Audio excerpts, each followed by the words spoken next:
Hello everyone, তোমরা সবাই কেমন আছো? তো আজকে সকালের নাস্তায় থাকছে চিতল পিঠা। তো আমি দইটা রাত্রে বানিয়ে রেখেছি। তো তোমরা দেখো আমি পিঠাগুলা কিভাবে বানিয়ে নিচ্ছি।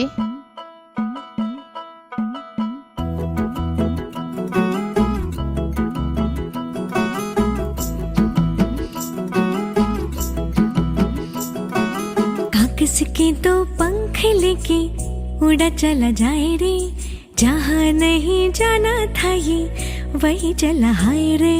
তো তোমরা দেখলে আমি অনেকগুলো পিঠা বানিয়ে নিয়েছি। তো এখন নারকেল দিয়ে খেয়ে নিচ্ছি। তো চলে যাচ্ছি রান্নায়। তো চলো তোমাদের সাথে শেয়ার করি আজকে কি কি রান্না করলাম। প্রথমে ছিল মুরগির মাংস, এটা হলো কলির ডাউল, আরও আছে পাবদা মাছ। তো ভিডিওটা আর বড় করব না, সবাই ভালো থাকবেন, সুস্থ থাকবেন, আর নতুন ভিডিওর জন্য অপেক্ষা করবেন, অবশ্যই কমেন্ট করবেন। আল্লাহ হাফেজ।